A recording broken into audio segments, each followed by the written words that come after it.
تو ایک ایک انڈیویجل کو الگ الگ ڈفرینٹ ہو جائے. ایک ایک کا مسئلہ نہیں ہے وہاں، مومن اور نان مومن دونوں کا مسئلہ ہے. دو ہی تقسیم کیا اللہ نے سورہ تغابن پارہ 28 میں، دو ہی تقسیم ہے، خلقکم فمنکم کافر ومنکم مومن، تیسری کوئی تقسیم نہیں، دو ہی تقسیم رکھا اللہ نے. مومن کے لیے جیسے ظہر عصر کے درمیان کا وقت ہوتا ہے، اتنے وقت میں کام ختم ہو جائے گا، بین الظہر والعصر ختم ہو جائے گا حساب کتاب سب کا. اب کافروں کے اندر درجات ہیں، 1000 سال ہوگا، 50,000 سال ہوگا، ان کے لیے ہے سب.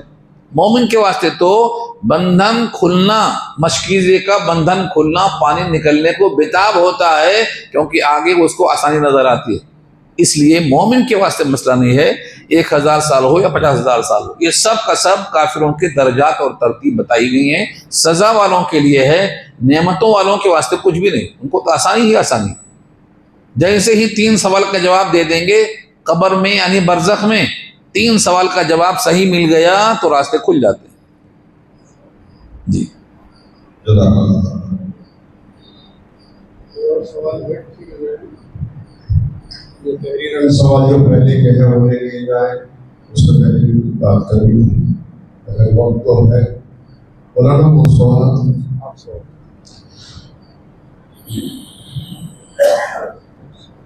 پچھلے پروگرام میں بتایا گیا تھا کہ مکے میں اگر داخل ہو رہے ہیں تو آپ نے داخل ہونا. مجھے یہ معلوم کرنا ہے کہ رسول جو ہے 2 عمرے کیے تھے، ایک حج کیے تھے، تو مکے میں رہتے ہوئے عمرے کیے تھے یا مدینے سے جا کے کیے تھے؟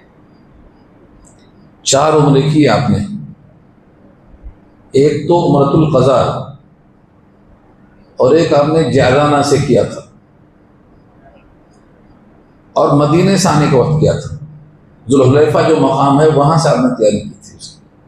تو اس میں آپ کو کیا پوچھنا کیا ہے وہ سوال میں سمجھ میں آ گیا. کہ حضور جو ہے مکے میں کتنے بار، مدینے سے کتنے بار مکے میں انٹر ہوئے تھے، یا وہ جب بھی انٹر ہوئے تھے عمرہ کیے تھے؟ تو یہ جو مسئلہ آپ پوچھ رہے ہیں یہ تو حضور کا فرمان ہی سنا رہا ہوں نا میں. جب بھی کوئی آفاقی یعنی وہاں کا نہ رہنے والا جب بھی مکے میں آئے تو اس کو احرام میں آنا چاہیے. یہ ابو داؤد کی حدیث ہے، کتاب الحج کھولو ابو داؤد میں نکل جاتی ہے حدیث.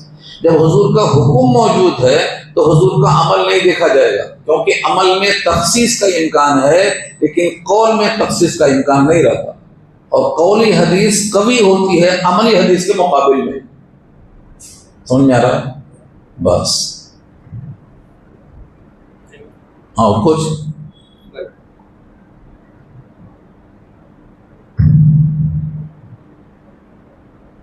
اگر کوئی سوال ہے کسی کے ذہن میں تو پوچھیے. ہوگا تحریر. السلام علیکم. وعلیکم السلام. اور صاحب یہ بلیوں کو پالنا گناہ ہے نہیں تو ہے نا؟ نہیں گناہ نہیں ہے. اگر گناہ ہوتا تو ابو ہریرہ نام نہیں پڑتا. ابو ہریرہ کس نے نام رکھا؟ حضور نے رکھا. ابو ہریرہ کنیت ہے. ایسے صحابی کی جن کی حدیثیں سب سے زیادہ ہیں وہ ابو ہریرہ ہیں، اور ان کا نام اس لیے پڑا کہ ان کے گود میں بلی کا بچہ تھا. اس بچے کے ساتھ حضور نے دیکھ لیا تو کہا ابو ہریرہ، ان کا نام پڑ گیا ابو ہریرہ. اگر پالنا منع ہوتا تو حضور بولتے دیکھو اس کو، نہیں بولتے. ہاں اسی واسطے ابو ہریرہ ان کا نام باقی رہا، دیکھا نہیں آپ نے. اچھا مطلب یہ بلی کو پال رہے ہیں تو وہ طہارت وغیرہ کا عمل کرتی ہے، وہ اس کو پاک ہونا کیسے؟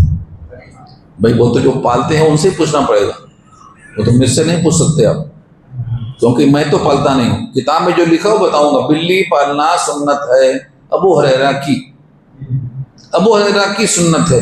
اگر وہ غلط ہوتا تو حضور ان کو منع کر دیتے. اب کیسا وہ پالتے تھے، کیسا گود میں رکھتے تھے، وہ تو آپ کو کرنا پڑے گا. پاکی ناپاکی تو اس کے بیاس بھی نکلتی ہے، فضلہ نکلتا ہے، آپ اس کو بچنے کی کوشش کرنا چاہیے. اب وہ کیسا کریں گے جو ان سے پوچھے جو پالنے والے لوگ ہیں. جائز ہے، بس اتنا بتا سکتا ہوں میں. جی چھوٹا سا سوال آخری.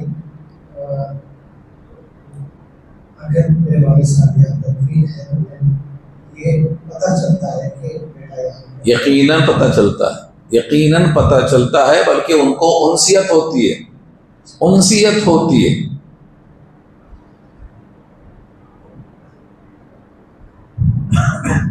کوئی سوال کسی کے اس تعلق سے تحریر سوال جی دیجیے، ابھی ہے 10 منٹ۔ بات کریں کوئی پوچھنا ہے؟ کتاب کا نام ایصال ثواب ہے۔ مسئلہ ایصال ثواب، اس کو بند کر دو، یہ تو سوال ہو گیا ہے، یہ سوال ہو گیا، یہ سوال جواب ہو گیا، 24 جون ہو گیا ہے سوال جواب، پورے نہیں لکھے، جواب دینے کے بعد میرے ذہن میں آ جاتا۔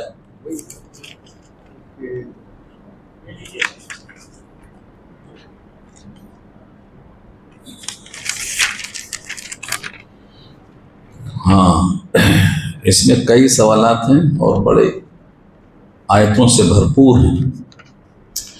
سورہ نور آیت نمبر 35 کا پہلا جملہ ہے اللہ نور السماوات والارض،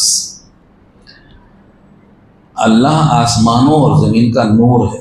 کسی عالم نے کہا ہے کہ یہ اسم اعظم ہے، بات کہاں تک درست ہے بتائیں؟ دیکھیے، اسم اعظم کا تعین کسی حدیث میں صراحتاً نہیں ہے، جیسے لفظ اللہ ہے اس میں ذاتی ہے، اور جس آیت میں اللہ کا لفظ ہوگا اس کے تعارف کے ساتھ ان تمام آیتوں میں امکان ہے، جیسے آیت الکرسی ہے، وہاں بھی امکان ہے، یہاں بھی امکان ہے۔ قرآن کریم کی جن آیتوں میں، جیسے سورہ آل عمران کی پہلی آیت ہے الف لام میم اللہ لا الہ الا هو الحی القیوم، حی القیوم کے ساتھ تعارف ہے۔ تو پورے قرآن میں جہاں جہاں لفظ اللہ موجود ہے صفاتی نام کے ساتھ، ان تمام جگہوں میں امکان ہے۔ اب راجح کہاں ہے یہ فقہا نے اپنی رائے سے پیش کیا ہے، احادیث میں وضاحت نہیں آتی۔ اب یہاں پر جو لفظ ہے اللہ نور السماوات میں، نور بمانا منور ہے، نور روشنی کو بولتے ہیں، اور منور روشنی کرنے والا، یہ منور ہے۔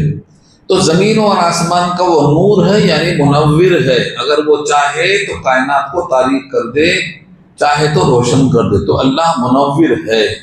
اب چونکہ یہاں لفظ اللہ بھی موجود ہے اور اس کے صفات بھی موجود ہیں، لہٰذا یہاں بھی اسم اعظم کا ہونا امکان ہے، انکار نہیں کیا جا سکتا۔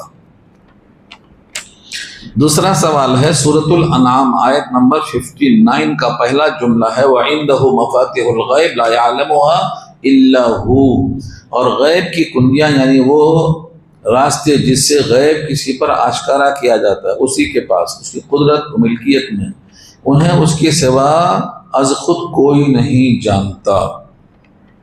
دیکھیے، اس آیت کے اندر جو مضمون ہے وہی مضمون سورہ لقمان کی آخری آیت پارہ 21 میں بھی ہے۔ 5 چیزیں ہیں جو اللہ نے چھپا کے رکھا ہے، وہ کسی کو نہیں معلوم، وہی 5 چیزیں یہاں بھی ہیں، تھوڑے سا اضافے کے ساتھ ہیں، اور وہاں بھی چیزیں ہیں۔ جو چیزیں حواس خمسہ مدرکہ کی گرفت میں نہ آئیں ان کو غیب کہا جاتا ہے، یعنی زبان سے چکھنے میں نہ آئیں، ناک سے سوننے میں نہ آئیں، آنکھوں سے دیکھنے میں نہ آئیں، ہاتھوں سے چھونے میں نہ آئیں، کانوں سے سننے میں نہ آئیں، اس کو حواس خمسہ کہتے ہیں۔ ان 5 کی گرفت سے باہر ہو ان کو غیب کہا جاتا ہے، اور ان پر سوائے اللہ کے اور کوئی قادر نہیں ہے۔ وہی مضمون یہاں بھی ہے وَعِندَهُ مَفَاتِحُ الْغَيْبِ لَا يَعْلَمُهَا إِلَّا هُوَ۔ اور جن آیتوں میں آیا ہے کہ رسولوں کو علم غیب ہے، وہ بقدر ضرورت ہے، اس کو اطلاع در غیب کہتے ہیں، انباء الغیب کہتے ہیں، کیونکہ وہ ذاتی نہیں ہے، عطائی ہے، جزئی ہے، کلی نہیں ہے، اسی واسطے اس کو علام الغیوب نہیں کہا جاتا۔ جس کو علم ذاتی ہو، محیط ہو، اس کو علام الغیوب کہا جاتا۔ اس لیے تمام رسول بیک زبان محشر کے میدان میں کہیں گے کہ ہم کو نہیں علم ہے، علام الغیوب تو آپ ہیں۔ سورہ مائدہ کے آخری رکوع میں ہے یوم یجمع اللہ الرسل فَيَقُولُ مَاذَا أُجِبْتُمْ قَالُوا لَا عِلْمَ لَنَا إِنَّكَ أَنْتَ عَلَّامُ الْغُیُوب، آپ ہیں علام الغیوب، آپ کو معلوم ہے قوم نے کیا جواب دیا، ہم کو علم نہیں ہے، کیونکہ ہمارا علم ذاتی نہیں ہے، محیط نہیں ہے، کلی نہیں ہے، عطائی ہے، جزئی ہے، بقدر ضرورت ہے۔ یہ تمام رسولوں کا اعتراف سورہ مائدہ کے آخر میں موجود ہے۔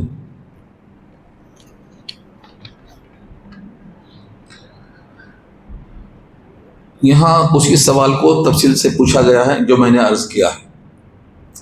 یہی بات قرآن میں اور بھی جگہ موجود ہے، مگر بعض عالم یہ کہتے ہیں محمد صلی اللہ علیہ وسلم ہر غیب کا علم رکھتے تھے، ہر غیب کا علم رکھتے تھے۔ آپ ہر علم غیب رکھتے تھے تو بھی وہ عطائی ہے کہ ذاتی ہے؟ عطائی ہے، ذاتی تو کسی نبی کا نہیں ہے۔ جب ذاتی نہیں ہے تو پھر وہ اللہ کے مماثل نہیں ہے، اور اللہ کا علم جو محیط ہے اس کے برابر نہیں ہے، تو پھر کوئی اشکال ہی باقی نہیں بچتا۔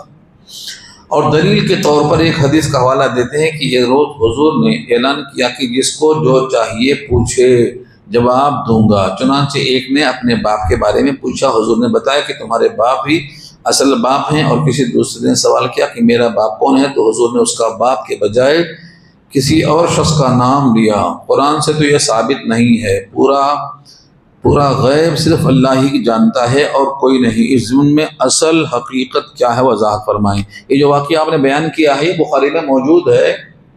آپ نے کہا جس کو جو پوچھنا ہے پوچھو، تو اس کا مطلب نہیں کہ میں از خود جواب دوں گا، اس کا مطلب یہ نہیں ہے آپ جب پوچھیں گے تو میں جواب دوں گا۔ میرے پاس جو سورس ہے، میرے کان میں جبریل بولیں گے، اللہ ان کو دے گا۔ چنانچہ جب جبریل نہیں آئے، اللہ نے نہیں دیا، تو 17 دن گزر گئے، جواب نہیں دیا آپ نے۔ 17 دن گزر گئے، جواب نہیں دیا۔ اور جب 17 دن کے بعد جبریل آئے تو حضور سے کہا کہ جبریل تم دیر سے کیوں آتے ہو، میں تمہارا انتظار کیا کرتا ہوں۔ کہا آپ نے انشاءاللہ نہیں کہا تھا نا، انشاءاللہ نہیں کہنے سے میں روک دیا گیا تھا۔ سورہ کہف میں یہ مضمون موجود ہے، وَلَا تَقُولَنَّ لِشَيْءٍ إِنِّي فَاعِلٌ ذَلِكَ غَدًا إِلَّا أَن يَشَاءَ اللَّهُ۔ اور یہی انشاءاللہ نہیں کہا تھا سلیمان نے، تو 100 عورتوں سے کوئی بچہ نہیں پیدا ہوا۔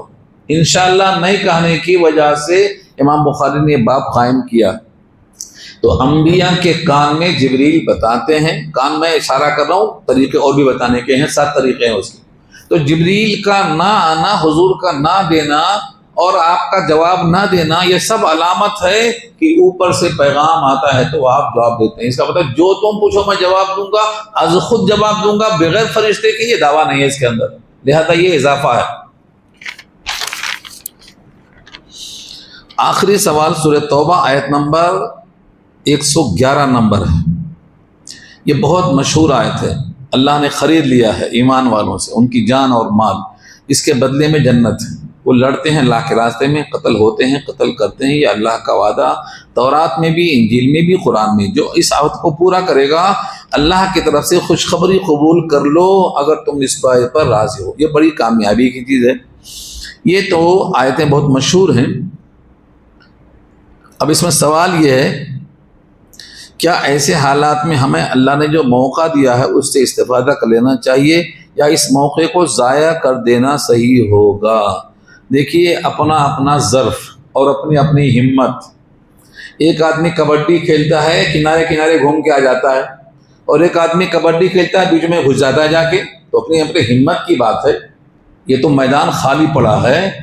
البتہ اس پر ایک کتاب آئی ہے قاری احمد صاحب کی، انہوں نے لکھا ہے تبلیغ بالیقین کار نبوت ہے، تبلیغ بالیقین کار نبوت ہے، یہ کتاب کا نام ہے، تبلیغ بالیقین کار نبوت ہے۔ اگر آپ دعوت دے رہے ہیں جان اور مال کو لے کر اسی یقین کے ساتھ جو انبیاء کو حاصل تھا کہ مجھے اس سے آخرت کمانا ہے، تو یہ کار نبوت ہے، یہ بہترین موقع ہے۔ اور جس کو دنیا میں عیش کرنا ہے وہ یہ کام نہیں کر سکتا۔ ہاں، یہ مشقت والا کام ہے۔ انبیاء کو پتھر کھانا پڑا، تانے کھانا پڑا، کان سے ایسی باتیں سننا پڑا جو ناگوار کہلاتی ہیں، اور یہ اللہ نے خود کہا، آل عمران میں کہا وَلَتَسْمَعُنَّ مِنَ الَّذِينَ أُوتُوا الْكِتَابَ مِن قَبْلِكُمْ وَمِنَ الَّذِينَ أَشْرَكُوا أَذًى كَثِيرًا۔ بہت تکلیفیں سنو گے، مشرکوں سے سنو گے۔ آج بھی ہندوستان میں اگر کوئی دعوت دین دیتا ہے تو جیل میں بند ہے، مار کھا رہا ہے، ان کو دھلائی کی جاتی ہے، تکلیفیں وہاں بھی ہوتی ہیں، نبی کے زمانے میں جو ہوتی تھی وہی آج تکلیفیں ہیں۔ حق کا کام کریں گے تو آزمائش ضرور ہوگی، اور اس پر ایک شاعر نے کہا تھا وہ یہیں سے لوٹ جائیں جنہیں زندگی ہو پیاری۔ ہاں، یہ قدم قدم بلائیں، یہ سواد کوئے جانا، وہ یہیں سے لوٹ جائیں جنہیں زندگی ہو پیاری۔ مزہ چاہیے تو گھر میں آرام سے بیٹھو نا، اور اگر آپ کو واقعی درجات چاہیے تو مشقت تو جھیلنا پڑے گا۔ جیسے انبیاء کو مشقت آئی ہیں آپ کو بھی آئیں گی، مشقتیں برداشت نہیں کر سکتے ہیں تو درجات عالیہ کی خواہش بھی آپ نہیں کر سکتے ہیں، مشقت جھیلنا پڑے گا۔ سب سے زیادہ مشقت ہمارے نبی کو آئی، سید الانبیاء کو آئی۔ آپ سب سے زیادہ محبوب ہیں اللہ کو، اشد الناس بلاء الانبیاء الامثل فالامثل، سب سے زیادہ حضور کو تکلیفیں آئی ہیں، تو اگر تکلیفیں جھیل سکتے ہیں تو جنت تیار ہے، تو وعدہ اللہ کا موجود ہے۔ جی، کوئی سوال کسی کو اور کرنا ہے؟ نہیں اس سے بولیے آپ، اس میں آواز برابر نہیں ہے۔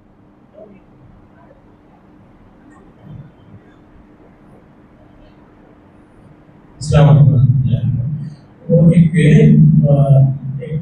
1981 میں مدینہ گیا تھا، تو مدینے کے جو وہاں پہ حضور کے جو حضرات ہیں وہاں پہ ایک دروازہ ایک گول لکھا ہوا تھا جس میں باب جبریل بن کے لکھا ہوا تھا، کیا وہ وہاں پہ وہی آتی تھی کیا وہاں سے؟ ہاں بالکل بالکل بالکل وہی ہے۔ جبریل امین کے آنے کا جو راستہ تھا اسی کو باب جبریل کہا گیا ہے۔ جی ہاں،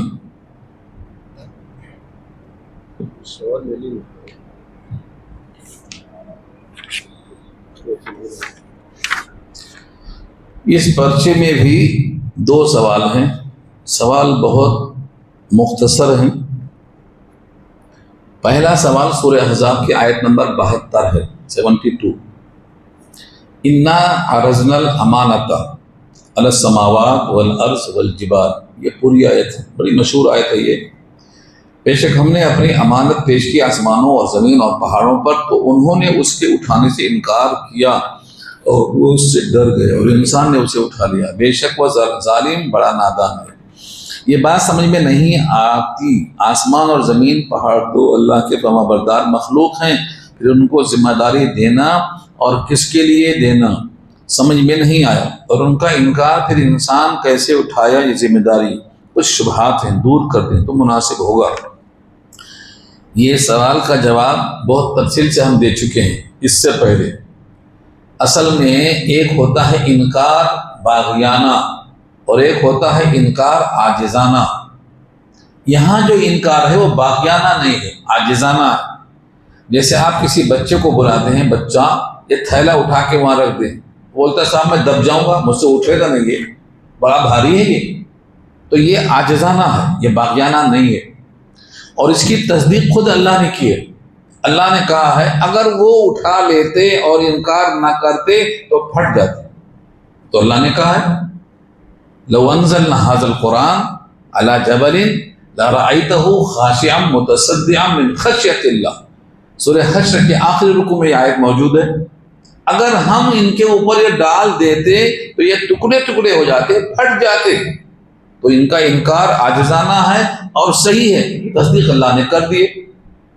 اور ان کو اٹھانے کا مطلب یہ تھا کہ ان کے اوپر نازل کرتے، کیونکہ پوری دنیا میں نازل کرنے کی کوئی جگہ ہی نہیں تھی، قرآن اتنا بھاری بھرکم تھا اور ہے۔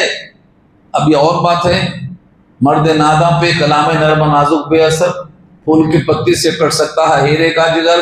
آج ہم لوگ بے وضو سن لیتے ہیں، بے وضو پڑھ لیتے ہیں، یہاں وہاں اٹھا کے رکھ دیتے ہیں، یعنی اس کو ہمیں دل میں کوئی قدر ہی نہیں ہے، کیونکہ ہم کو پتہ ہی نہیں ہے۔ وہ کہتے ہیں نا بھینس کے آگے بین بجاؤ، بھینس پہ ہی پگورائے، بھینس کو کیا معلوم کہ کیا بین بج رہی ہے، احساسی کسی کو نہیں ہے۔ ورنہ قرآن کریم جب نازل ہوتا تھا تو اونٹنی بیٹھ جاتی تھی، چلتی ہوئی اونٹنی بیٹھ جاتی تھی، اور جس کے ران پہ حضور سر رکھ کے سوتے تھے، زید بن ثابت کہتے ہیں ٹوٹنے کے قریب ہو جاتی تھی، آپ کا چہرہ سرخ ہو جاتا تھا، سانسیں رگیں پھولنے لگتی تھی۔ یہ سب بی بی عائشہ بیان کرتی ہیں۔ جاڑے کا موسم ہے، پسینہ ٹپکنے لگتا تھا، جاڑے کے موسم میں پیشانی سے پسینہ ٹپکنے لگتا تھا، یہ سب وحی کی شدت ہے۔ اسی لیے اللہ نے ساری کائنات میں کہیں بھی قرآن کو نازل نہیں کیا، قلب مصطفیٰ پہ نازل کیا ہے۔ قلب مصطفیٰ علی قلبک لتکون من المنذرین، سورہ شعراء پارہ 19 کی آیت ہے، اے نبی اس قرآن کو ہم نے آپ کے دل پہ اتارا ہے تاکہ آپ ڈرانے والے بن جائیں۔ اگر نبی کی زبان سے نکلا ہوا لفظ آپ کو حدیث کی شکل میں قابل قبول نہیں ہے تو قرآن بھی وہیں سے آیا ہے، وہ آپ کو قابل قبول کیسے ہو رہا ہے؟ یہ دوہرا معیار ہے مسلمانوں کا جو بعض گمراہ بکھر چکے ہیں۔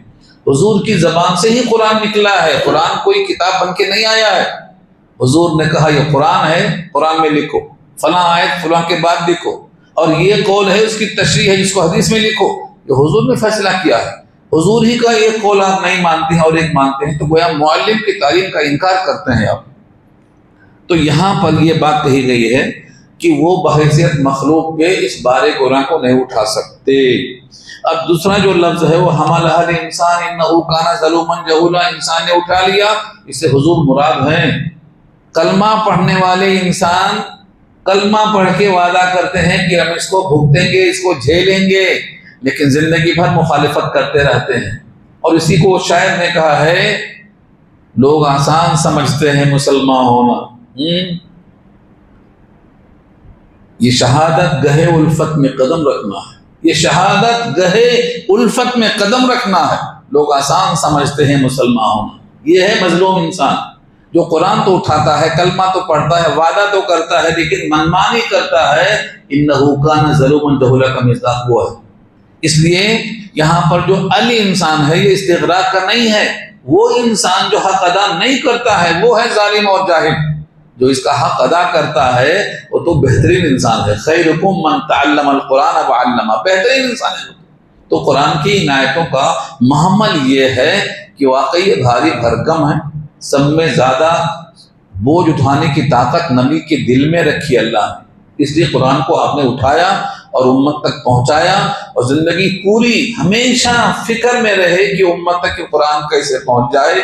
لیکن آج امت اس میں غافل ہے، قرآن کے پہنچانے والے کو بھی شک کی نگاہ سے دیکھتی ہے، ان کو پیسہ آ رہا ہوگا، کوئی فنڈ آ رہا ہوگا، یہ کیسی محنت کر سک رہے ہیں، کہاں سے اتنی ہمت آ گئی، کہاں سے ایسا کام شروع کر سک رہے ہیں، یہ شک کی نگاہوں میں آ رہے ہیں کیونکہ ان کو اہمیت نہیں معلوم۔ تیسرا سوال لے لوں؟ ہاں بولیے۔ وزن کا تعلق آپ بولے یہ تمثیلی ہے یا کیا؟ تمثیلی کیوں ہے؟ اگر پہاڑ کا نازل کرتے تو پھٹ جاتا، تو تمثیلی کیسے؟ انسان کیوں نہیں پھٹ جاتا؟ انسان نہیں پھٹتا کیونکہ یہ موٹی چمڑی کا ہے۔ پہاڑ کے مقابلے میں ہاں دیکھو پہاڑ کے بارے میں پہلے پارے میں کیا کہا؟ پہاڑ کے بارے میں پہلے پارے میں اللہ نے کہا وَإِنَّ مِنَ الْحِجَارَةِ لَمَا يَتَشَقَّقُ مِنْهُ الْأَنْهَارُ وَإِنَّ مِنْهَا لَمَا يَهْبِطُ مِنْ خَشْيَةِ اللَّهِ، اللہ کے ڈر سے انہیں کانپ رہا ہے، پھٹ جا رہا ہے، آنسو نکل رہے ہیں، انسان میں نہیں نکلتا۔ تو انسان کو بنایا اللہ نے ایسا کہ بڑا مضبوط ہے۔ یہ کوئی فرعون نہیں پیدا ہوا پہاڑ میں، سب فرعون انسان میں پیدا ہوئے۔ قارون کہاں پیدا ہوا؟ انسان میں پیدا ہوا۔ جتنے مجرم ہیں کوئی پہاڑ میں پیدا نہیں ہوتا، سب کے سب انسان میں پیدا ہوتے۔ تو انسان جو سرکش ہے اسی کا تذکرہ کیا گیا ہے۔ مخاطب تو دو ہی ہے نا، جنات اور انسان، کیا تو تمثیل ہے۔ تو یہ اللہ کا بوجھ ہے، اس میں کوئی شک کی گنجائش نہیں۔ اگلا سوال، گھنٹہ تو نہیں پورا ہوا نا، 2 منٹ ہے، میں اس کو پورا کر دیتا ہوں تاکہ اگلا سوال نیا کر کے لائیں آپ۔ سورہ یاسین کی آیت وَمَن نُعَمِّرْهُ نُنَقِّصُهُ فِی الْخَلْقِ أَفَلَا يَعْقِلُونَ، اور ہم جس کی عمر دراز کرتے ہیں اوندھا کر دیتے ہیں پیدائش میں، تو کیا وہ سمجھتے نہیں؟ اس میں اوندھا کر دینے سمجھ میں نہیں آیا، اس سے اللہ کا کیا مطلب ہے؟ بچپن اور 55 ایک ہوتا ہے، یہی ہے مطلب اس کا۔ جیسے بچپن میں عقل نہیں ہوتی، ایک بات 100 مرتبہ پوچھتا ہے ابا یہ کیا ہے، ابا یہ کیا ہے، ایسے 55 میں آنے کے بعد سب بھول جاتا ہے۔ اور اللہ نے خود کہا ہے کہ ہم جب اس کی عمر لمبی کر دیتے ہیں تو سب کچھ جاننے کے بعد اب کچھ بھی نہیں جانتا، سب کچھ جاننے کے بعد اب کچھ بھی نہیں جانتا۔ یہ مضمون قرآن میں کئی جگہ آیا ہے، سورہ نحل کے اندر بھی موجود ہے۔ تو یہی اس کا اشارہ ہے، دعا کر لیجیے۔ الحمدللہ رب العالمین والصلاۃ والسلام علی سید المرسلین یا حی یا قیوم برحمتک نستغیث یا رب لک الحمد کما ینبغی لجلال وجهک العظیم اللهم لا احصی ثناء علیک انت کما اثنیت علی نفسک وصلی اللہ تعالی علی خیر خلقہ سیدنا مولانا محمد وآلہ وصحبہ اجمعین برحمتک ارحم الراحمین۔ ہمارے پورے ہفتے کے 5 پروگرام ہوتے ہیں، 5 گھنٹے کے، یہ احمد صاحب پورا ریکارڈ کرتے ہیں۔ جس کو پورے بیان سننا ہے ان سے جڑ جائیے اور ان سے نمبر لے کے اپنے آپ کو شامل کر لیجیے۔ پورے ہفتے کے 5 گھنٹے کے بیان ہوتے ہیں اور پورے انشاءاللہ ہی ریکارڈ کر رہے ہیں۔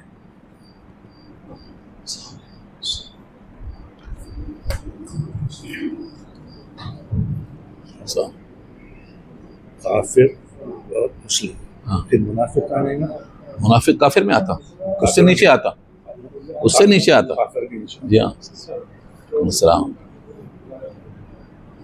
السلام علیکم، السلام علیکم، السلام علیکم، وعلیکم، خیریت سے ہیں؟ السلام علیکم۔